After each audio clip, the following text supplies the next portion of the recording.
নবীদের কথায় আমাদের চলতে হবে, কারণ নবীদের কথার মধ্যে কোনো গরমিল হয় নাই। আদম আলাইহিস সালাম বলেছেন আল্লাহ এক, নূহ আলাইহিস সালাম বলেছেন বেশি হইতে পারে, নাউযুবিল্লাহ। ইব্রাহিম আলাইহিস সালাম বলেছেন আখিরাত আছে, আরেকজন নবী বলেছেন নাও থাকতে পারে। একজন নবী বলেছেন কবর আযাব হবে, আরেকজনে বলেন এটা একটা আমার চিন্তায় না থাকতেও পারে। এইরকম নবীদের কথার মধ্যে কোনো ব্যস্কম হয়েছে? বলেন হয়েছে? কেন হয় নাই? কারণ দার্শনিক, রাজনীতিবিদ, ওনাদের যে শ্রেণী, ওর থেকে নবীদের শ্রেণী সম্পূর্ণ স্বতন্ত্র, এবং দুই শ্রেণীর মাঝে গালফ অফ ডিফারেন্স। দার্শনিক এবং রাজনীতিবিদরা তারা কথা বলেন নিজস্ব মন মস্তিষ্ক প্রসূত জ্ঞান দিয়ে, আর নবীরা কথা বলেন আল্লাহর জ্ঞান দিয়ে। এই জন্য পৃথিবীতে যত নবী এসেছেন সমস্ত নবীদের স্লোগান ছিল একটা। কয়টা ছিল? আদম আলাইহিস সালাম থেকে নিয়ে শুরু করে মুহাম্মাদুর রাসূলুল্লাহ সাল্লাল্লাহু আলাইহি ওয়াসাল্লাম পর্যন্ত যত নবী আল্লাহ পৃথিবীতে পাঠিয়েছেন সমস্ত নবীদের স্লোগান একটাই ছিল, লা ইলাহা ইল্লাল্লাহু মুহাম্মাদুর রাসূলুল্লাহ। মুহাম্মাদুর রাসূলুল্লাহ নবী করিম সাল্লাল্লাহু আলাইহি ওয়াসাল্লামের সময় রয়েছে, আর বাকি সমস্ত নবীর সময় স্লোগান একটাই ছিল, লা ইলাহা ইল্লাল্লাহ। কোনো ব্যস্কম নাই, সব নবীরা এক কথা বলেছেন। কারণ নবীরা যে কথা বলেছেন সমস্ত কথা আসছে একটা অফিস থেকে। কয়টা অফিস? এবার বলেন তো অফিসটার নাম কি? কার অফিস? আল্লাহর অফিস। এবং একজন মেসেঞ্জার সমস্ত নবীদের কাছে আল্লাহর মেসেজ বহন করে নিয়ে এসেছেন, সেই আল্লাহ কর্তৃক নিয়োগ প্রাপ্ত অথেন্টিক জেনুইন যিনি রাসূল ছিলেন, বার্তাবাহক ছিলেন, স্পেশাল মেসেঞ্জার ছিলেন, তার নাম কি? সুবহানাল্লাহ। পৃথিবীর সবচাইতে বেশি মর্যাদা এবং সব থেকে বেশি সুন্দর করে আল্লাহ তাআলা তাকে এই পৃথিবীতে পাঠিয়েছেন। তিনি যখন পৃথিবীতে আসলেন, পৃথিবীটা কি ছিল? চুরি, ডাকাতি, জেনা, ব্যভিচার, হত্যা, ধর্ষণে ভরপুর মরা জাতি। ওই যে বলেছিলাম মরা জাতি। এই মরা জাতিটারে কেমনে জিন্দা বানানো যায়, রাসূলুল্লাহ সেই চেষ্টা করলেন। 40 বছর বয়স হলো, হেরা পাহাড় থেকে নেমে এলেন। কবি বলছেন উতর কর গারে হেরা সে সুয়ে কওম আয়া, उतर कर गारे हेरा से सुए कौम आया और एक नुस्खे किमिया साथ लाया। হেরা পাহাড় থেকে নবীজি নেমে এলেন, সাথে আনলেন পরশ পাথর। নাম কি? হেরা পাহাড় থেকে নেমে আসলেন, হাতে আনলেন পরশ পাথর। এই পরশ পাথরের ছোঁয়া যখন লাগলো, ওমরের মতো পাথর সোনার টুকরা হয়ে গেল। সুবহানাল্লাহ। যারা ছিল নারী জাতির ইজ্জত, সতীত্ব, সম্ভ্রমের জম, তারা হয়ে গেল নারী জাতির পাহারাদার। সুবহানাল্লাহ বলুন। কোরআন মরা জাতিকে জিন্দা করছে। আহারে কপাল, সেই কোরআন শরীফ দিয়ে তাবিজ লিখি আমরা। আহারে কপাল। বাংলাদেশে ইমদাদিয়া লাইব্রেরি, উসমানিয়া লাইব্রেরি, কতগুলি লাইব্রেরি হয়েছে চকবাজার এলাকায়। আমি তাদেরকে অনুরোধ করব, আপনারা এই আকামটা কখনো করবেন না। ভালো কাজ তো করতেছেন, বইপত্র ছাপেন, কিন্তু কোরআন শরীফের মধ্যে আপনারা তাবিজ ঢুকাইছেন। তাদের লেখা, তাদের ছাপানো কোরআন শরীফের মধ্যে দেখা যায় সূরা ইউসুফের নকশা, সূরা মরিয়মের নকশা, সূরা মায়েদার নকশা, ইয়াসিনের নকশা, এবং লেখা আছে এই নকশা ব্যবহার করলে মাথা ভালো হবে, ওই নকশা ব্যবহার করলে বিয়ে হবে তাড়াতাড়ি, এই নকশা ব্যবহার করলে তাড়াতাড়ি বাচ্চা হবে। কোথায় পেয়েছি? কোরআন শরীফ তাবিজের জন্য নাজিল হয় নয়, বিশ্বাস করুন মুসলমান। সুতরাং নকশা আঁকায়া কোরআন শরীফে ছাপানো আল্লাহর কালামের সাথে বেয়াদবি। যারা এই কাজটি করছেন, আমি তাদেরকে অনুরোধ করি আল্লাহর রাস্তায় এই কাজ বন্ধ করে দিন, আর তওবা করুন। কোথায় পেলেন? সূরার কতগুলি নকশা বানাইছেন, 577, 1372, 1940। এদিকে কেমনে হইল সূরা ফাতিহা? বিসমিল্লাহরে বানাইছে 786। এটা তো আপনারা সকলেই জানেন, ঠিক না? বিসমিল্লাহ উদ্দিন লেখে কেনা 786, কপালে যা আছে হোক। প্রিয় ভাই সব, 10 লক্ষ বার যদি 786 লেখেন, একবার বিসমিল্লাহ সমান হবে না। বিসমিল্লাহর মধ্যে 19টা অক্ষর আছে, কয়টা? আর আল্লাহ রাসূল কি বলেছেন? আল্লাহর নবী বলেছেন কোরআনে কারীমের প্রত্যেকটি অক্ষরে যখন পড়বে বান্দা 10টা করে নেকি হবে।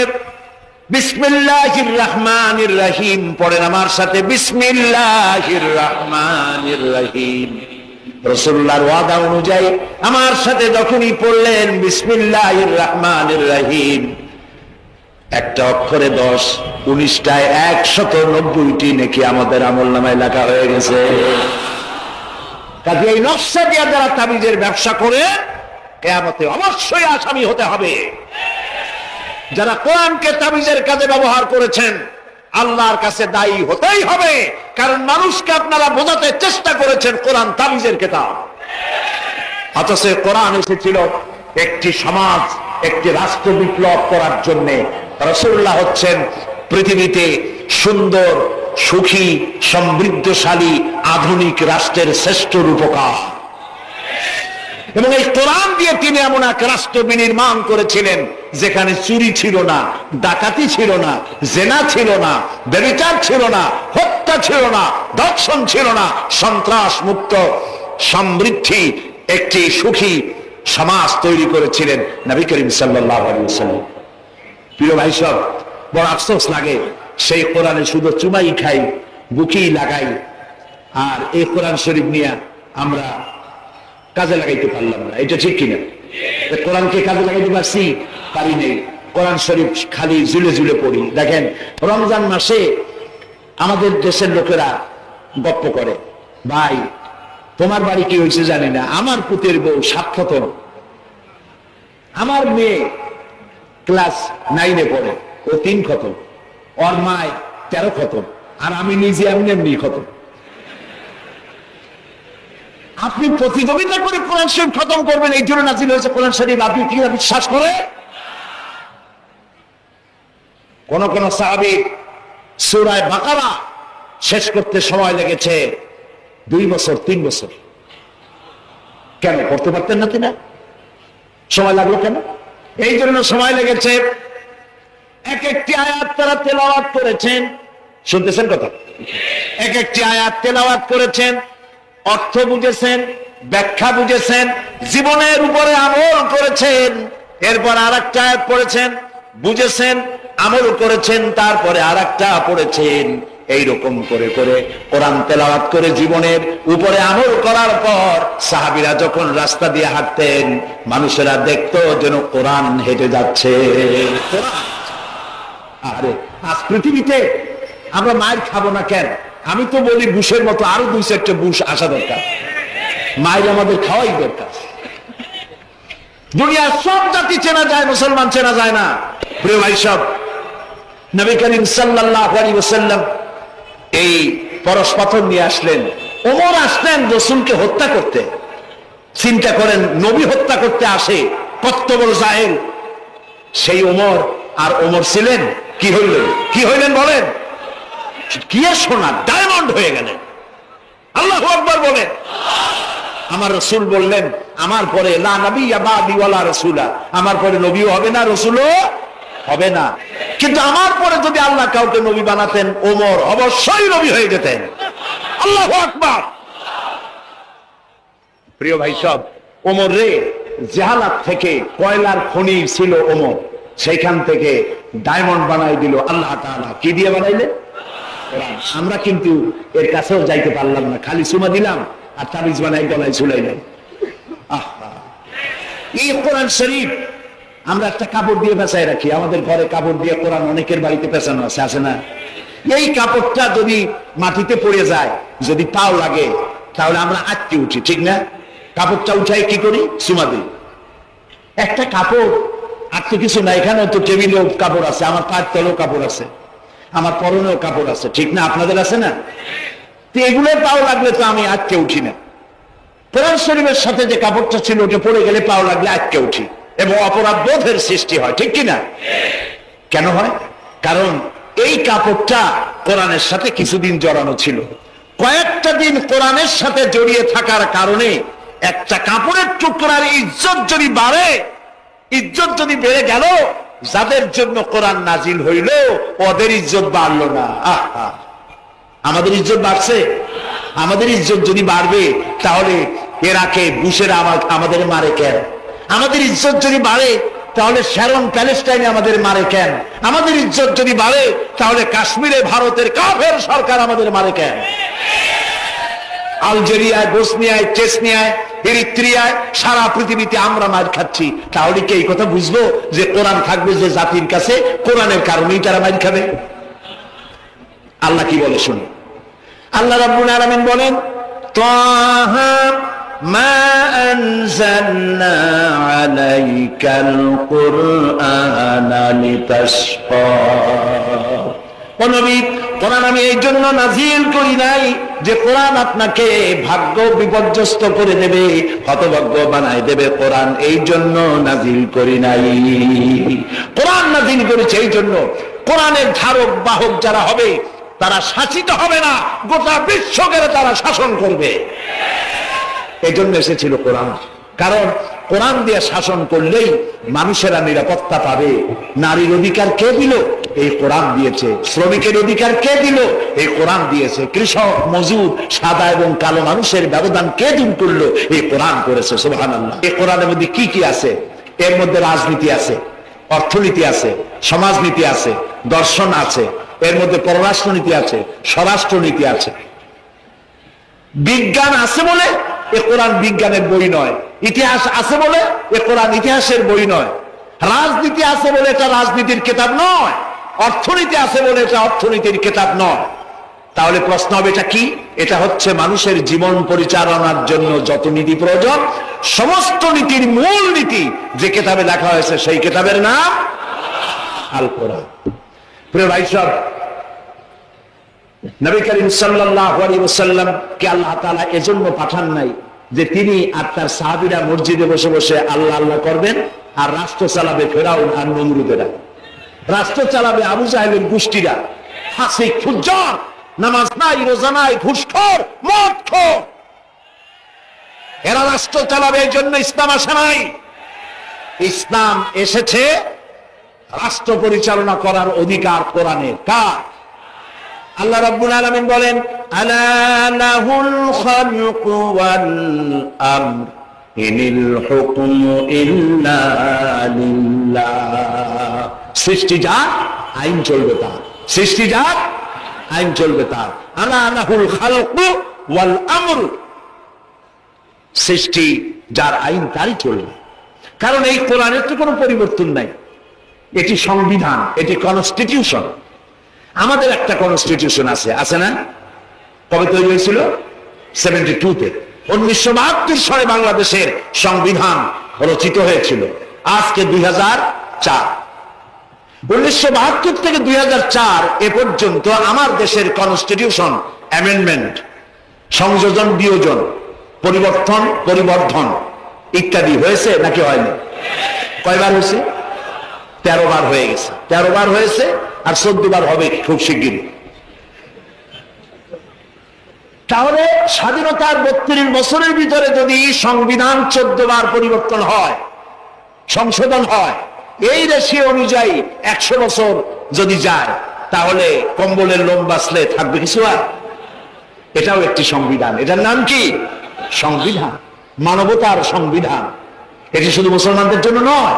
কোন মুসলমান দাবি করতে পারবে না কোরআন একমাত্র আমার কিতাব। না, আল্লাহ তাআলা শুরুতেই বলে দিয়েছেন, হুদাল লিন-নাস, হুদাল লিল-মুত্তাকিন, হুদাল লিন-নাস, হাদা বায়ানুল লিন-নাস। পৃথিবীর সমস্ত মানব গোষ্ঠীর জন্য হেদায়েতের সর্বশেষ কিতাবের নাম কি? কোরআন শরীফ। প্রিয় ভাই সব, 1400 বছর বা 1500 বছর হয়ে গেছে কোরআনের বয়স। পরিবর্তন হয়েছে কয়বার? কয়বার হয়েছে? কিয়ামতের আগ পর্যন্ত আর কয়বার হবে? একবারও হবে না। নবী করিম সাল্লাল্লাহু আলাইহি ওয়াসাল্লাম একটি মরা জাতিকে জীবিত করে দিয়েছিলেন।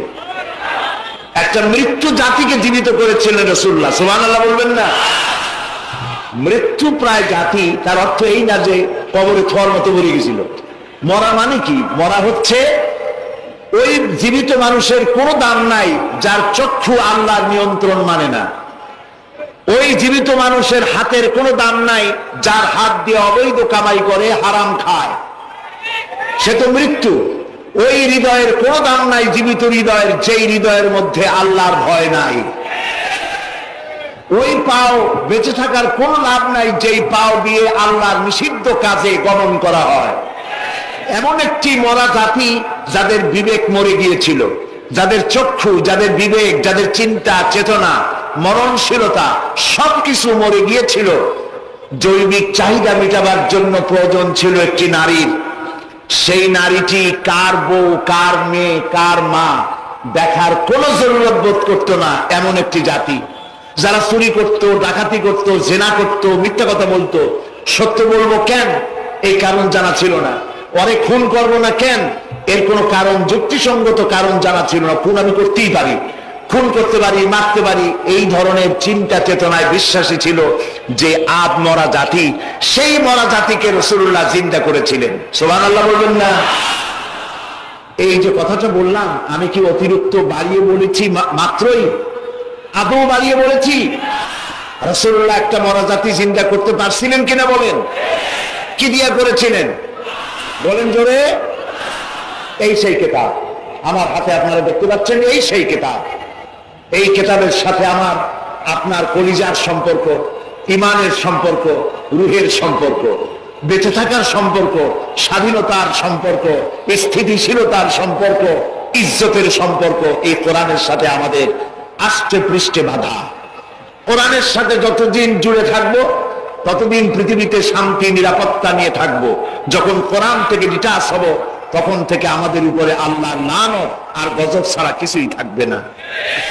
নবী করিম সাল্লাল্লাহু আলাইহি ওয়াসাল্লাম যে কোরআন দিয়ে এই বিশাল বিপ্লব ঘটিয়েছিলেন, সেই কোরআন কি আজও আছে? না, না, কিছু পরিবর্তন হয়েছে। ওই রকম আছে আমার হাতে যেমন দেখতে পাচ্ছেন, সেই কোরআনটা তো। তাহলে এই কোরআন দিয়ে যদি রাসূলুল্লাহ একটা মরা জাতিকে জিন্দা করতে পারে, তাহলে ওই কোরআন আজও আছে। আমরা যে আত্মরা হয়ে গেছি, আমরা জিন্দা হইতে পারবো না? কোরআনের সাথে আমাদের ব্যবহারটা কি? জিন্দা হইতে পারি না কেন? সেই কোরআন আছে অথচ জিন্দা হইতে পারি না কেন? পারি না এই কারণে যে কোরআনের সাথে সম্পর্ক এতটুকু বড় জোর, সকাল বেলায় ফজরের নামাজ পড়ে ঝুলিয়া ঝুলিয়া আমরা তেলাওয়াত করি। বড় জোর কোরআন শরীফ দিয়া তাবিজ বানাইয়া গলায় ঝুলাই রাখি। হয় গলায় ঝুলাই, না হয় ঝুলে ঝুলে পড়ি, বুঝিও না কি পড়ি। এটা ঠিক কিনা? যত বড় শিক্ষিত লোক যারা বুদ্ধিজীবীর দাবি করে না, জিজ্ঞেস করুন তো আউযু বিল্লাহি মিনাশ শাইতানির রাজিম লেখে কেমনে? কোরআন এই শব্দের অর্থ কি? কোরআন নাজিল হয়েছিল কিভাবে, তার ক্রমধারা কি? কোরআনের সূরাগুলি বিন্যাস করার পদ্ধতি কি? সাহাবায়ে কেরামদের মধ্যে 10 জন সাহাবী যে জান্নাতের সুসংবাদ পেয়েছিলেন তাদের নাম কি? এদের মধ্যে কাতেবে ওহী কে ছিলেন? কে কে হিজরত করেছিলেন সর্বপ্রথম? এগুলি বলতে পারবেন না। বুদ্ধিজীবী তো বলতে পারবেন চিত্র তারকা কে, তার বাপের নাম কি, দাদার নাম কি, সব বলতে পারবেন, কিন্তু কোরআন সম্পর্কে জানা নাই। এই জন্য ডক্টর শহীদুল্লাহ, আপনার নাম শোনেন নাই? তার জন্য দোয়া করতে ইচ্ছে করে, আল্লাহ তাকে জান্নাত নসিব করুন। ডক্টর শহীদুল্লাহ যখন ডক্টরের ডিগ্রি করে দেশে ফিরলেন, তো লোকেরা মনে করলো ডক্টর হয়ে আসছে। পুরান ঢাকার লোকেরা সবাই গেল তার কাছে জ্বর, সর্দি, ব্রঙ্কাইটিস, টাইফয়েড, নিউমোনিয়ার ওষুধ আনার জন্য। তিনি যে এত বুঝাইতে চেষ্টা করলেন যে আমি ওষুধের ডাক্তার না, আমি ভাষার ডাক্তার। পুরান ঢাকার লোকেরা কইল ডক্টর হইছে মগর ওষুধ দিবার পারে না। ডক্টর মরহুম শহীদুল্লাহ তিনি বক্তৃতা করতে গিয়ে বলতেন শিক্ষিত লোকদেরকে, উনি তো সাধারণ লোকদের মধ্যে বক্তৃতা করতেন না, শিক্ষিত লোকদের মধ্যে বক্তৃতা করতে গিয়ে বলতেন, তোমরা যতই শিক্ষা গ্রহণ করো, ব্রিফকেস ভর্তি করে যত ডক্টরের ডিগ্রি আনো না কেন, এই কিতাবের জ্ঞান যদি না থাকে তোমরা পণ্ডিত, তবে তোমরা মূর্খ পণ্ডিত। এই কিতাবের জ্ঞান যদি থাকে তাহলে তোমরা সত্যিকারের পণ্ডিত হইতে পারবা। সেই কিতাবখানার নাম কি? আমি আজ আপনাদের সামনে এই কোরআন থেকে সেই কথাগুলি বলবো ইনশাআল্লাহ। আপনারা দোয়া করেন যেন বলতে পারি। আমি আল্লাহর কাছে নিজেকে সুবর্দ করতেছি, সুবহানাকা লা ইলমা লানা ইল্লা মা আল্লামতানা। আল্লাহ তাআলা, আমার তো কোনো জ্ঞান নাই, আমি তো, লোকেরা আমাকে মুফাসসিরে কোরআন বলে, কিন্তু আমি তো জানি আমি কি, আমি কোরআনের একজন ছাত্র মাত্র। এই লাখো জনতাকে তোমার কোরআন থেকে বলা তৌফিক দান করে দিও, বলি আমিন। প্রিয় ভাই সব, বিতাড়িত মরদুদ শয়তানের ওয়াসওয়াসা থেকে আল্লাহর কাছে পানা চাই, বলেন আমিন। পরম করুণাময় আল্লাহ রাব্বুল আলামিন নামে শুরু করছি। আল্লাহ তাআলা আমাদেরকে সৃষ্টি করে অন্ধকারে ছেড়ে দেন নাই। কি বলেন, অন্ধকারে ছেড়ে দিয়েছেন? কেউ কেউ বলে যে না, আল্লাহ তাআলা কি রাস্তা করেছেন? আল্লাহ তাআলা রাস্তা তৈরি করেছেন, এটা আপনাদের বুঝতে হবে। পাহাড়ি এলাকায় আপনি যদি হারায় যান, সেখানে কোনো গভর্নমেন্ট রাস্তা করে নাই, কিন্তু আল্লাহ তাআলা গিরিপথ তৈরি করে রাখছেন। মরুভূমির মধ্যে যদি হারিয়ে যান, সেখানেও আপনি দিক নির্দেশনা পাবেন। সমুদ্রের ভিতরে যদি আপনি হারিয়ে যান, কোন নাবিক যদি হারায়, দিনের বেলায় সে তো কম্পাস দিয়ে চললো, রাতের বেলায় তার চলার জন্য আকাশে আল্লাহ তারকা খচিত করে রেখেছেন, যাতে নাবিকরা হারিয়ে না যায়। যে আল্লাহ রাব্বুল আলামিন পাহাড়ি এলাকার ভিতরে মানুষ যেন হারিয়ে না যায়, এজন্য পাহাড়ের ভিতরে গিরিপথ তৈরি করলেন। মরুভূমির ভিতরে চলার জন্য দিকের নির্দেশনা দিলেন। সমুদ্রের ভিতরে নাবিক যাতে না হারায়, আকাশে তারকা আল্লাহ তাআলা খচিত করে রাখলেন। সেই আল্লাহ রাব্বুল আলামিন পৃথিবীতে মানুষ চলাফেরা করবে, মানুষ জন্মগ্রহণ করে মৃত্যু পর্যন্ত চলার জন্য তার অর্থনীতি প্রয়োজন, রাজনীতি প্রয়োজন, সমাজনীতি প্রয়োজন, তার শিক্ষানীতি প্রয়োজন। জীবনের এই নীতিমালার বাঁকে বাঁকে মোড়ে মোড়ে সে হারায় যাবে। আল্লাহ তাআলা এমনটি তার বান্দার প্রতি আচরণ করতে পারেন না। সেজন্য রব্বুল আলামিন বান্দা পৃথিবীতে যেন সঠিক পথে চলতে পারে, এজন্য তার জীবনের প্রত্যেকটি মোড়ে মোড়ে বাঁকে বাঁকে আল্লাহ তাআলা কোরআনের আলো, নূরের আলো আল্লাহ জ্বালিয়ে রেখেছেন। আল্লাহ তাআলা বলেন, قد جاءكم من الله نور وكتاب مبين قد جاءكم من الله نور। ও পৃথিবীর মানুষেরা শোনো, অবশ্যই আমি আল্লাহর পক্ষ থেকে তোমাদের জন্য এসেছে আলো, ওয়া কিতাবুম মুবিন, আর দিয়েছি আমি একটা স্পষ্ট কিতাব, সুস্পষ্ট কিতাব। তোমাদের সৃষ্টি করে আমি অন্ধকারে ফালাই দেই নেই, আমি একটা আলো দিছি। সেই আলোটা কি? সূর্য? সেটি কি চন্দ্র? না, সেটি চন্দ্র নয়, সেটি সূর্য নয়। সেই আলোটির নাম হলো মুহাম্মাদুর রাসূলুল্লাহ সাল্লাল্লাহু আলাইহি ওয়াসাল্লাম। জীবনের এমন কোন দিক এবং বিভাগ নাই যেখানে আল্লাহ তাআলা মুহাম্মদ সাল্লাল্লাহু আলাইহি ওয়াসাল্লামকে আদর্শ বানান নাই। সুবহানাল্লাহ। আমি তার কথাই আজকে আপনাদেরকে বলবো ইনশাআল্লাহ, বলি ইনশাআল্লাহ। প্রিয় ভাই সব, এই পৃথিবীতে আল্লাহ রাব্বুল আলামিন সব থেকে দুর্বল করে সৃষ্টি করেছেন মানব গোষ্ঠীকে। মানুষেরা সব থেকে দুর্বল। আপনি বলবেন, বলতে পারেন যে কেমনে আমরা দুর্বল হইলাম, এত মারামারি করি তারপরেও দুর্বল? হ্যাঁ, তারপরেও দুর্বল। যেমন গরু, সে তার আত্মরক্ষার জন্য মাথায় দুইটা শিং পাইছে, আমরা কেউ শিং পাইনি, আমরা গুতগুতি করতে পারি না, ঠিক না? কথা বল না কেন? কুকুরে কামড়াইতে পারে, কুকুরের কাজ কুকুরে করেছে, কামড় দিয়েছে পায়, তাই বলে কি কুকুরে কামড়ানো মানুষের শোভা পায়? মানুষ কি কুত্তার গায়ে কামড় দিতে পারবে? ওই রকমের শক্তিশালী দাঁত মানুষের আল্লাহ দেন নাই। সাপেরে আল্লাহ তাআলা বিষধর দন্ত দিয়েছেন, বাঘেরে থাবার মধ্যে নখর দিয়েছেন, মূলার মতো মোটা মোটা দাঁত দিয়েছেন। এমনকি আত্মরক্ষার জন্য ভীমরুল বল্লারও হুল ফুটাবার মতো শক্তি আল্লাহ দিয়েছেন। এবার বলেন তো, আপনার কাছে আত্মরক্ষার কি আছে? আপনি তো বলতেই পারেন বীরত্বের সাথে, হ্যান করেঙ্গে ত্যান করেঙ্গে, লাঠিকে আমদার মুগুর ভরেঙ্গে, বলতে পারবেন, কিন্তু লাঠির মধ্যে মুগুর আপনি ভরতে পারবেন না। মানুষের কাছে আত্মরক্ষার কোনো হাতিয়ার নাই। এই মাহফিলের মধ্যে যদি এখন একটা সাপ ঢোকে, অথবা বড় জাতের কয়েকটা ব্যাঙ ঢোকে, লাফানো শুরু করবে এই মাথা দিয়া, এই মাথা দিয়া লোক দৌড় আরম্ভ করবে। তারপর অন্তত সদরঘাট পর্যন্ত দৌড়ে গিয়ে জিজ্ঞেস করবে, ভাই আমরা দৌড়াই কেন? তো সামান্য ব্যাঙের সাথে পারি না, সামান্য সাপের সাথে পারি না, বললা ভীমরুলের সাথে পারি না। আত্মরক্ষামূলক হাতিয়ার আমাদের কাছে দেওয়া হয় নাই। এরপরে এমনকি আমরা চোখেও ভালো করে দেখি না, চোখ দিয়েও আমরা দেখতে পাই না। আপনারা বলবেন তাহলে আমরা কি ভেলকি দেখি? না, ভেলকি দেখেন না। আমাদেরকে দেখতে হলে আমরা আলোর সাহায্য দেখি, আলো না হলে আমরা দেখতেও পারি না। অমাবস্যার রাতে মানুষ নিজের শরীরও নিজে দেখতে পারে না। এই যে অবস্থা, এই যে দুর্বলতা, এই দুর্বল মানুষকেই পৃথিবীর সকল সবল প্রাণীর চাইতে আল্লাহ তাআলা শ্রেষ্ঠ করেছেন। শ্রেষ্ঠ কে? বলেন কে? কিসের দিক থেকে শ্রেষ্ঠ? জ্ঞান। জ্ঞান দিয়ে আল্লাহ মানুষকে শ্রেষ্ঠ করেছেন। সুতরাং জ্ঞান দিয়ে আপনি সব চিনবেন, আর আলোর পথ চিনবেন না, তা তো হতে পারে না। এই জন্য আপনি সব যেমন চেনেন, আলোর দিশাও আপনাকে পাইতে হবে। আপনার নেতা Karl Marx, Lenin, Mao Tsetung, Hegel, Darwin, Copernicus, Kepler, এরা আপনার নেতা হতে পারে না। আপনার আমার নেতা হবেন মুহাম্মদুর রাসূলুল্লাহ সাল্লাল্লাহু আলাইহি ওয়াসাল্লাম। আচ্ছা, ওনারা নেতা হবেন না কেন? সেটাও একটু ব্যাখ্যার দাবি রাখে। ওনারাও কিন্তু কষ্ট করেছেন। মার্কস, হেগেল, মাও সেতুং, এরা কষ্ট করেছেন, জেল খেটেছেন, বই লিখেছেন, মানবতার কল্যাণে এগুলি করেছেন। কিন্তু তাদের কথার কোনো মিল ছিল না। এক একজন এক এক ধরনের কথা বলেছেন, এবং তাদের কথা দিয়ে পৃথিবীর মানুষের জন্য কোনো স্থায়ী শান্তি প্রতিষ্ঠিত হয় নাই পৃথিবীর এক ইঞ্চি জমিনের ওপারেও। কারণ এই কিতাব আসছে কার কাছ থেকে? আল্লাহর কাছ থেকে। তিনি নির্ভুল, তার কোনো ভুল নাই। আমার দেশের সংবিধান পরিবর্তন হয় কেন? এই জন্য হয়, যারা সংবিধান রচনা করেছিলেন ওনাদের কাছে ভবিষ্যতের জ্ঞান ছিল না।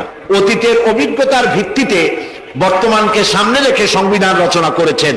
আর যখন নতুন নতুন সমস্যা সামনে আসছে, তখন অতীতের অভিজ্ঞতা শেষ, নতুন অভিজ্ঞতা দিয়ে আবার পরিবর্তন করা লেগেছে, ঠিক কিনা? আল্লাহর কাছে কাল কয়টা? একটা। সেই কালটার নাম কি? মাশাআল্লাহ, আপনাদেরকে 100 দিলাম। এইরকম কথা যারা মনে রাখতে পারে, এই সব শ্রোতাদেরই কথা বলে শুনাইয়া আনন্দ আছে। আল্লাহ যেন আমারও ফায়দা দেয়, আপনাদেরকেও দেন বলি আমি। তাহলে আল্লাহ রাব্বুল আলামিনের কাছে কাল হলো কয়টা? একটা। ওই কালটার নাম কি? বর্তমান। বর্তমানের উপরে ভিত্তি করে আল্লাহ তাআলা কোরআন তৈরি করেছেন, তাই এর কোনো অ্যামেন্ডমেন্টের প্রয়োজন হয় নাই, কিয়ামত পর্যন্ত হবে না। যদি শান্তি চাই, আমাদের দেশে এখন তো আগেও সন্ত্রাস ছিল, এখনো সন্ত্রাস আছে। সন্ত্রাস নির্মূল আমরা করতে পারবো না যতক্ষণ না এই কোরআনের শাসন প্রতিষ্ঠিত হচ্ছে, ততক্ষণ পর্যন্ত সন্ত্রাস নির্মূল করা যাবে না। এই ব্যাপারে আরো কথা সামনে বলবো, বলেন ইনশাআল্লাহ। প্রিয় ভাই সব, তো আল্লাহ রাব্বুল আলামিন আমাদেরকে একখানা কিতাব দিলেন, আর জিজ্ঞেস করলেন, আমাদেরকে বললেন, أفغير دين الله يبغون وله أسلم من في السماوات والأرض طوعا وكرها أفغير دين الله يبغون। আল্লাহর দেওয়া জীবন ব্যবস্থাকে ছেড়ে দিয়ে মানুষের তৈরি করা, অন্যের তৈরি করা কোন জীবন বিধান তোমরা তালাশ করো নাকি? আল্লাহ প্রশ্ন করছেন। ওয়ালাহু আসলামা মান ফিস সামাওয়াতি ওয়াল আরদ, অথচ আকাশে যা আছে, জমিনে যা আছে, আনুগত্যের মস্তক সবাই অবনত করে দিয়েছে আমি আল্লাহর সামনে। সুবহানাল্লাহ। আর তাই সেখানে শান্তি। যারা আল্লাহর আইন মানে সেখানেই শান্তি। দেখেন, একটু আগে আমি বলেছিলাম শুরুতে, সকল প্রাণীর আত্মরক্ষার হাতিয়ার আছে। আমাদের যদি আত্মরক্ষা করতে হয়, লাঠি, বন্দুক, ছুরি ইত্যাদির আশ্রয় নিতে হয়। আমার শরীরে, আপনার শরীরে আত্মরক্ষামূলক কোন হাতিয়ার বলে নাই। এখন আপনি বলেন, আত্মরক্ষার হাতিয়ার আছে বাঘের। সুন্দরবনে বাঘ আছে নাকি নাই? আপনারা কি এটা শুনেছেন যে গত বছর সুন্দরবনের বাঘেরা কোন একটা বিষয় নিয়ে রাগারাগি করিয়া নিজেরা কামড়া কামড়ি করে 200 বাঘ মারা গেছে? হয়েছে এরকম? কুমিরের এত বড় বড় দাঁত, এরকম খিল লেগে যায়। এই সব কুমিরেরা তারা জঙ্গলে অথবা নদীর ভিতরে মারামারি করিয়া নিজেরা মারামারি করে 400-500 কুমির মারা গেছে। পাখিরা মারামারি করে মরছে, সাপেরা মারামারি করে মরছে। এরকম হয়েছে কখনো? হয়নি। বরং আমি বলতে চাই, এই পৃথিবীতে বাঘে, সাপে, কুমিরে, হাঙ্গরে, সিংহে যত না মানুষ মেরেছে, মানুষেরা নিজেরাই তার থেকে লক্ষ গুণে বেশি মানুষ মেরেছে। ওদের মধ্যে শান্তি আছে, আমাদের মধ্যে শান্তি নেই। ওরা আল্লাহর আইন মানে, মানুষ আল্লাহর আইন অমান্য করে, আর সেই জন্যই মানুষকে অশান্তি পোহাতে হয়। এই অশান্তি থেকে বাঁচতে হলে পথ কি? আল্লাহ রাব্বুল আলামিন বলেন, ইত্তাবিউ মা উনজিলা ইলাইকুম মির রাব্বিকুম ওয়া লা তাত্তাবিউ মিন দুনিহি আউলিয়া। ইত্তাবিউ মা উনজিলা ইলাইকুম মির রাব্বিকুম, আনুগত্য করো, অনুসরণ করো, অনুকরণ করো ওই জিনিসের যা তোমার রবের পক্ষ থেকে নাজিল হয়েছে। কি নাজিল হয়েছে বলেন? এইটার অনুসরণ করো। ওয়ালা তাত্তাবিউ মিন দুনিহি আউলিয়া, আর তোমাদের নেতারা যা কিছু তোমাদের জন্য বানিয়েছে তার অনুসরণ করো না। মানব রচিত আইনে শান্তি নাই। আল্লাহ তাআলা বলছেন, আমার বান্দারা ইত্তাবিউ মা উনজিলা ইলাইকুম মির রাব্বিকুম, আল্লাহর পক্ষ থেকে যে কিতাব আসছে এইটার অনুসরণ করো, এটার মধ্যে সব আছে। নবী করিম সাল্লাল্লাহু আলাইহি ওয়াসাল্লাম এটাকে দিয়েছিলেন যেভাবে সেইভাবে করতে হবে। আমরা কি নবীকে সেই মর্যাদা দেই? না দেই না। মুহাম্মদ সাল্লাল্লাহু আলাইহি ওয়াসাল্লামকে মনে করেছি অন্যান্যরা যেমন নেতা, মুহাম্মদ সাল্লাল্লাহু আলাইহি ওয়াসাল্লাম এইরকম একজন ধর্মীয় নেতা। কোরআন শরীফকে মনে করেছি বেদ বাইবেল যেমন ধর্মগ্রন্থ, কোরআন এরকম একটা ধর্মগ্রন্থ। আমি আপনাদেরকে বলতে চাই, এই কোরআন একটি মুকাম্মাল নিজামে হায়াতের নাম। জীবনের সব কথা আল্লাহ তাআলা এখানে বলে দিয়েছেন। এই জন্য গতানুগতিক ভাবে ধর্মীয় পুস্তক নয়। আর মুহাম্মদ সাল্লাল্লাহু আলাইহি ওয়াসাল্লাম গতানুগতিক ভাবে কোন ধর্মীয় নেতা নন। তিনি হচ্ছেন আদর্শ, পৃথিবীর সব মানুষের জন্য আদর্শ নেতা, এক সফল রাষ্ট্রনায়ক আল্লাহ রাসূল। সুবহানাল্লাহ। নবী করিম সাল্লাল্লাহু আলাইহি ওয়াসাল্লাম রাষ্ট্র প্রতিষ্ঠা করেছেন, ইসলামের রাষ্ট্র। তার বুনিয়াদ কি? ওয়াতাসিমু বিহাবিলিল্লাহি জামিআন ওয়া লা তাফাররাকু, ঐক্যবদ্ধভাবে আমার রজ্জুকে, আল্লাহর রশিকে মজবুত করে ধারণ করো। কে বলতেছেন? আল্লাহ। নবী করিম সাল্লাল্লাহু আলাইহি ওয়াসাল্লাম যে রাষ্ট্র পরিচালনা করেছিলেন, সেখানে কোনো জাতি, বর্ণ ও আঞ্চলিকতাকে গুরুত্ব দেওয়া হয় নাই। সেখানে গুরুত্ব দেওয়া হয়েছে হাবলুল্লাহ। হাবলুল্লাহ মানে কি বলেন? আল্লাহর রশি। বলেন আপনারা, হাবলুল্লাহ মানে কি? আল্লাহর রশি। আল্লাহর রশি কি? এটাকে রশি বলা হলো কেন? বলবো এটাকে রশি বলা হলো কেন? আমরা ছিলাম বেহেশতে। কোথায় ছিলাম? পড়ে গেছি কোথায়? ধরুন এটা একটা কুয়া, দুনিয়াটা কি? কুয়া। বেহেশত থেকে পড়ে গেছি কুয়ার মধ্যে। এখন কুয়ায় পতিত মানুষ উঠাবার জন্য সব থেকে ভালো কি? বাঁশ। কুয়ায় পতিত মানুষ উঠাবার জন্য কোন জিনিস সব থেকে ভালো? রশি। আল্লাহ তাআলা কোরআন নামক একটা রশি ফেলাই দিলেন। পড়ে গেছে দুনিয়ায়, আমি চাই তোরা আবার তোদের হারানো বাড়িতে ফিরে আয়। এখন একটা রশি আল্লাহ ফেলাই দিলেন। কুয়ার মানুষ উঠাবার জন্য রশি সব থেকে ভালো, তবে রশির দুইটা শর্ত লাগবে। শর্ত কয়টা? দুইটা। এক নম্বরের শর্ত হলো রশি যেন পচা পাটের দড়ি না হয়, তাহলে পরে নিচে যারা ঝুলে পড়বে, উপরে যে টান দিয়ে উঠাইতে যাবে, ছিঁড়ে গিয়া পতিত মানুষের দাঁতটা ছিল ওগুলো ভাঙিয়ে শেষ হয়ে যাবে। তাহলে দড়ি কি হইতে হবে? মজবুত। দুই নম্বরে যিনি ধরে টান দিবেন তার হাত হতে হবে মজবুত, তা না হলে পরে এরা যত মানুষ ঝুলে পড়বে, ওই হাত থেকে যদি দড়ি ফসকে যায়, যাও জান ছিল তাও শেষ। উপরে ধরে আছেন কে? রশির অপর প্রান্ত আল্লাহর। এই রশি কি পচা পাটের দড়ি? এর থেকে মজবুত দড়ি আর আছে? এই দড়ির অপর প্রান্ত ধরেছেন কে?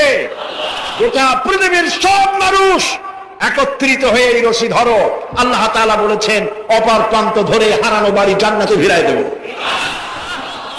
নবী করিম সাল্লাল্লাহু আলাইহি ওয়াসাল্লামের এটাই ছিল তার রাষ্ট্র প্রতিষ্ঠার মূলনীতি। কোরআন ধরো, কোরআন বোঝো। এই কোরআন দিয়ে তিনি একটি বিচার ব্যবস্থা চালু করলেন কোরআন দিয়ে। রাসূলুল্লাহ এখন প্রেসিডেন্ট। রাসূলুল্লাহ এখন কি? প্রেসিডেন্ট। দেখেন বিচার কেমনে হচ্ছে।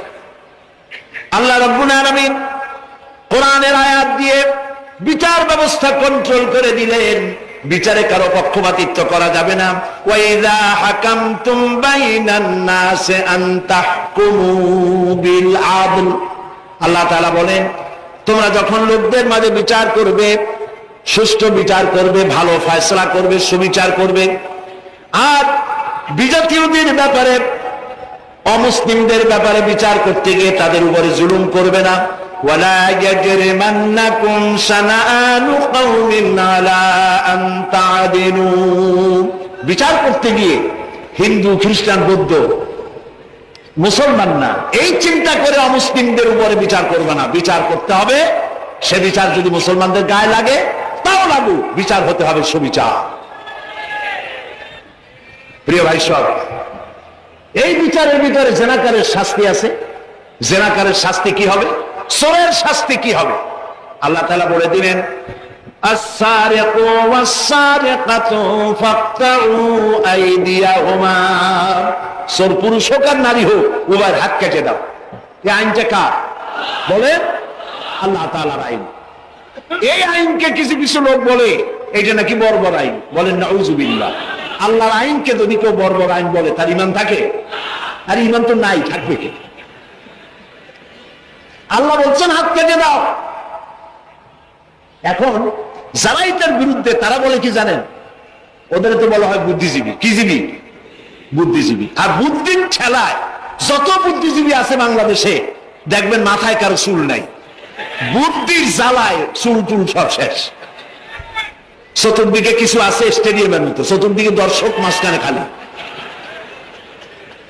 এরা বলে কি? এরা বলে চোরের হাত কাটা আইন বর্বর আইন। হাত কাটলে, ও তো গরিব মানুষ, চুরি করছে, হাতটা কাটলে ওর ছেলে মেয়ে না খাই মরবে, সবাই হবে ভিক্ষুক। এটা আইন হলো? ওই বেটারা জানে না চোরের হাত কাটা আইন রাসূলুল্লাহর মক্কি জিন্দেগিতে নাজিল হয় নাই। এই আইন নাজিল হয়েছে রাসূলুল্লাহ যখন মদিনায় প্রেসিডেন্ট। খাওয়া, পড়া, শিক্ষা, চিকিৎসা, বাসস্থানের গ্যারান্টি দেওয়া হয়ে গেছে। কারো খাবারের অভাব নাই, পড়ার অভাব নাই। এই সময় আয়াত নাজিল হলো। এখন তো যদি চুরি করে তাহলে বোঝা যাবে এটা তার পেশা অথবা নেশা। পেটের জ্বালায় তো চুরি করেনি। কাজে এখন যদি কেউ চুরি করে হাত কেটে দাও। হযরত ওমর রাদিয়াল্লাহু তাআলা আনহু বলেছেন, তার জামানায় একবার দুর্ভিক্ষ হয়েছিল মদিনায়। তিনি বলেছিলেন, এখন যদি কোন চোর ধরা পড়ে এই অবস্থায় যে পেটের জ্বালায় চুরি করছে, এটা যদি প্রমাণিত হয় তাহলে হাত কাটা আইন চালু করবা না। তার মানে ইসলাম আগে দেয় পেটে, তারপরে দেয় পিঠে। এই জন্য ইসলামী সরকার তার কাজই হলো জাতির উপরে, দেশবাসীর উপরে ইনসাফ করা, তাদের প্রয়োজন মিটিয়ে দেওয়া। এটা হচ্ছে তাদের দায়িত্ব। সেই দায়িত্ব করে ইসলাম। এবার দেখেন নরহত্যার শাস্তি। এই যে সমানে খুন হইতেছে বিভিন্ন জায়গায়, শাস্তি হয় না, সেই জন্য খুন বাড়তে থাকে।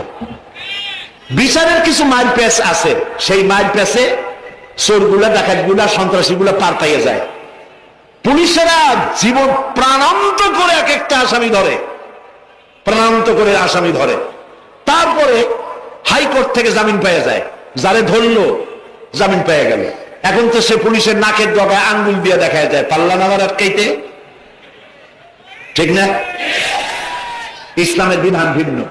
হত্যা করেছে, ইয়া আইয়ুহাল্লাযীনা আমানু কুতিবা আলাইকুমুল কিসাসু ফিল কাতলা, তোমাদের প্রতি নরহত্যার শাস্তি স্বরূপ কিসাস নির্দিষ্ট করা হয়েছে। অর্থাৎ হত্যার বদলে হত্যা। যে হত্যা করেছে প্রমাণিত হয়েছে, অলিয়া সকলজনের মাঠে, রেডিওর সমস্ত চ্যানেলগুলিকে দাওয়াত দাও, পত্রিকার সাংবাদিকদের দাওয়াত দাও, লোকেরা দেখুক, সকলের সামনে ওকে হত্যা করা হোক। জিনার শাস্তি আযানি ওয়াযানিয়াতু, আযানিয়াতু ওয়াযানি ফাজলিদু কুল্লা ওয়াহিদিন মিনহুমা মিয়াতা জালদা। জিনাকার পুরুষ, জিনাকারিনী মহিলা 100 দৌড়া মারো, যদি অবিবাহিতা হয়। আর বিবাহিতা হলে প্রাণদণ্ড দাও। একজন ধর্ষক যে নারী ধর্ষণ করেছে, ধর্ষণ হচ্ছে না, বিচার নাই। ওই আমলে গত 5 বছরে জাহাঙ্গীরনগর বিশ্ববিদ্যালয় এক কুলাঙ্গার 100 বার জেনা করেছে, 100 বার। তারপরে ককটেল পার্টি করেছে। যখন পত্র পত্রিকায় সমালোচনার ঝড় উঠলো, তখন সেই সময়ের নেতৃবৃন্দরা এর একটা বিচারও করছিল। সেই বিচার হলো, ওই কুলাঙ্গার তাদেরই সোনার ছেলে, তারে ডাকিয়া মাথায় হাত বুলাইলো, এই দুষ্ট ছেলে, এরকম করতে নাই।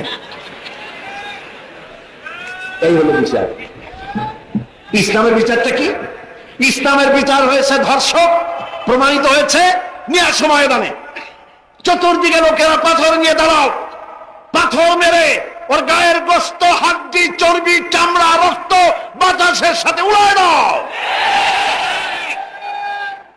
এই দৃশ্য যারা দেখবে উপস্থিত থেকে, রেডিও এবং টেলিভিশনের মাধ্যমে যারা দেখবে, চিন্তা করেন এরপরে যদি ধর্ষণ এই নামটা যদি মাথায় আসে, 15 জগ পানি খাওয়া লাগবে ধর্ষণে। ঠিক কিনা বলেন? এই বিচারটা কার? চিল্লায় বলেন। নবী করিম সাল্লাল্লাহু আলাইহি ওয়াসাল্লাম পৃথিবীর সফল শ্রেষ্ঠ রাষ্ট্রনায়ক, কোরআনের এই বিচার পদ্ধতি দিয়ে একটি সুন্দর সমাজ বিনির্মাণ করেছিলেন, যেখানে চুরি নাই, ডাকাতি নাই, জেনা নাই, হত্যা নাই, ধর্ষণ নাই, সব বন্ধ। প্রিয় ভাই সব, আল্লাহর কথা, রাসূলের কথা, ইতিহাসের কথা বলছি। আলহামদুলিল্লাহ বলেন। নবী করিম সাল্লাল্লাহু আলাইহি ওয়াসাল্লাম ইন্তেকাল করলেন, এরপরে ক্ষমতায় এলেন হযরত আবু বকর, প্রধান বিচারপতি হলেন হযরত ওমর। ইতিহাস লিখছে ফামাকাসা আমান কামিলান ফালাম ইয়াফতাসিম ইলাইহি ইসনান। 1 বছর পার হয়ে গেল, হযরত ওমরের বিচারালয় একটা লোকও বিচার চাইতে আসে নাই। আছে পৃথিবীতে কোন ইতিহাস এরকম যে 1 বছরে কোর্টে মামলা হয় না? বলেন আপনারা, আছে? হযরত ওমর রাদিয়াল্লাহু তাআলা আনহু হযরত আবু বকরের কাছে গিয়ে বললেন, মা হাজাতা বি ইনদা কওমিন মুমিনিনা ইয়া খলিফাতা রাসূলিল্লাহ, হে আল্লাহর রাসূলের খলিফা, এই দেশে একটা বিচারকের দরকার কি? তিনি জিজ্ঞেস করলেন, লিমাযা? কই যে আমি তো এক বছর থাকলাম, খালি বসে বসে কাঠখড়ি গুনলাম, কেউ বিচার চাইতে আসলো না। হযরত আবু বকর জিজ্ঞেস করলেন, তোমার কাছে যে কেউ বিচার চাইতে আসলো না, তার কারণ কি? তিনি বললেন, দীনুহুমুন নাসিহা, এই জাতির দিন হচ্ছে নসিহা করা, পরস্পরের কল্যাণ কামনা করা। ওয়া মানহাজুহুমুল কোরআন, আর তাদের সংবিধান হচ্ছে কোরআন। ওয়া আমালুহুম আল আমরু বিল মারুফ ওয়ান নাহয়ু আনিল মুনকার, আর এই জাতির আমল হলো ভালো কাজের আদেশ করা, অন্যায় কাজ থেকে মানুষকে বিরত রাখা। কুল্লু ওয়াহিদিন মিনহুম ইয়ারিফু হাদ্দাহু ফায়াকিফু ইনদাহু, আর এর প্রত্যেকটি ব্যক্তি তার সীমারেখা চেনে, আল্লাহর হক সীমারেখা চেনে এবং সেই সীমারেখার কাছেই সে দাঁড়িয়ে যায়। সুতরাং এই যখন এই জাতির অবস্থা, ফাফিমা হুম ইয়াকতাসিমুনা ইলাইয়া ইয়া খলিফাত রাসূলিল্লাহ সাল্লাল্লাহু আলাইহি ওয়াসাল্লাম, এই যখন জাতির অবস্থা, সেই জাতি মামলা করতে আসবে কে? সুবহানাল্লাহ বলুন। মামলা নাই, মোকদ্দমা নাই, এমন একটি সমাজ নবী করিম সাল্লাল্লাহু আলাইহি ওয়াসাল্লাম তৈরি করেছিলেন। এবং এই সমাজে মানুষকে উপার্জনের জন্য তাগিদ দেওয়া হতো, চুপ করে বসে থাকতে পারবে না, কাজ করে খাও। কি করে খাও? বলেন, কি করে খাও? কাজ করে খাও। হাত যে এইভাবে করে নেয়, এই হাতের কোনো দাম নাই, এভাবে করে যিনি দেয় সেই হাতের দাম বেশি। সুবহানাল্লাহ। আল্লাহ রাব্বুল আলামিন বলেন, ফাইদা কুদিয়াতিস সালাতু ফান্তাশিরু ফিল আরদি ওয়াবতাগু মিন ফাদলিল্লাহ, নামাজ যখন পড়া হয়ে গেল, ছড়িয়ে পড়ো আমার ময়দানে, ক্ষেত খামারে, অফিসে, আদালতে, রুজি কামাই করো, বসে থেকো না। রাসূলুল্লাহ বলেছেন, ইদা সাল্লাইতুমুল ফাজরা ফালা তানুমু আন তালবে আরযাকিকুম, ফজরের নামাজ যখন পড়া হয় বসে থেকো না, ফালা তানুমু, ঘুমায়ো না, আন তালবে আরযাকিকুম, রুজি কামাবার জন্য মাঠে ময়দানে নেমে যাও। হযরত ওমর রাদিয়াল্লাহু তাআলা আনহু মসজিদে নববীতে ফজরের নামাজ পড়ে দেখলেন এক গ্রুপ লোক সেখানে বসা। জোহরের সময় দেখলেন সেই লোকগুলি বসা, আসরও দেখলেন, মাগরিবও দেখলেন, এশাও দেখলেন। প্রশ্ন করলেন, তোমরা যে এখানে বসা, তোমরা কারা? গতকাল ফজর থেকে আজকে এশা পর্যন্ত দেখতেছি, তোমরা কারা? তারা বললো যে আমরা এখানে আল্লাহর জিকির আজকার করি, দূর থেকে আসছি। খাও কি? কয় যে কিছু লোকেরা আমাদেরকে রান্না বান্না করে খাওয়া, আমরা আল্লাহর জিকির করি তো এই জন্য রান্না বান্না করে আমাদের খাওয়াই যায়। হযরত ওমর বলছেন, তোমাদের মতো অলসগুলোরে যে খাওয়ায়, তোমাদের থেকে ওই লোকগুলির মর্যাদা আল্লাহর কাছে অনেক বেশি। তবে মনে রাখো, আগামীকাল ফজরের পরে যদি এই জায়গায় তোমাদেরকে বসে থাকতে দেখি, ব্যাট মেরে মসজিদের নববী থেকে বের করে দেব। কাজ করো। ইসলাম কাজের প্রতি উৎসাহিত করেছে, এবং ধনাঢ্য লোককে দায়িত্ব দিয়েছে অফি আমওয়ালিহিম হাক্কুল লিসাইল ওয়াল মাহরুম, ধনীদের উচিত গরিবদের অধিকার আদায় করে দেওয়া।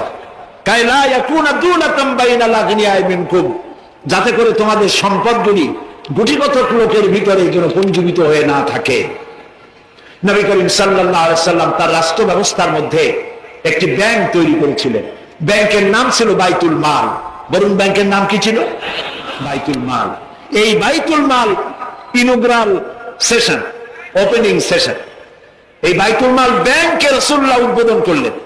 উদ্বোধন করার সময় তিনি বললেন, মান তারাকা দায়নান আও দিয়ান ফালাইয়া, আমার রাষ্ট্রের ভেতরে কোন মানুষ যদি ঋণগ্রস্ত হয়ে মারা যায় আর তার ঋণ পরিশোধের কোন সুযোগ যদি না থাকে তার ছেলে মেয়ের কাছে, তার বউয়ের কাছে, তাহলে তার অসহায় সমস্ত এতিম বাচ্চা পরিবারের লোকগুলি আর ঋণ পরিশোধের দায়িত্ব আমি মুহাম্মদ সাল্লাল্লাহু আলাইহি সাল্লাম আমার কাঁধে উঠাইয়া নিলাম। এটি ছিল সোশ্যাল ওয়েলফেয়ার স্টেট, একটি কল্যাণ রাষ্ট্র।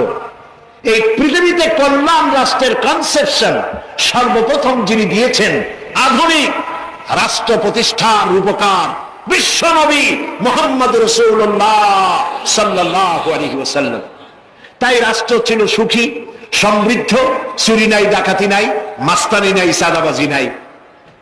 এই দৃশ্য যখন কাফেররা দেখলো, তখন কাফেররা মনে করলো যে আমরা তো খামোখাই রাসূলের সাথে বিরোধিতা করেছি, উনি তো আমাদের শত্রু না। তখন অবস্থাটা কি হলো? আল্লাহ রাব্বুল আলামিন এই পরিস্থিতিতে সূরা নসর নাজিল করলেন মদিনার শেষ জীবনে। ইযা জাআ নাসরুল্লাহি ওয়াল ফাতহু, জানেন না এই সূরাটা? পড়েন। ইযা জাআ নাসরুল্লাহি ওয়াল ফাতহু ورأيت الناس يدخلون في دين الله أفواجا فسبح بحمد ربك واستغفر إنه كان توابا إذا جاء نصر الله والفتح, আল্লাহর পক্ষ থেকে যখন মদদ আসবে, বিজয় আসবে, তখন দেখতে পাবে দলে দলে লোক ইসলামে প্রবেশ করতেছে। সুবহানাল্লাহ।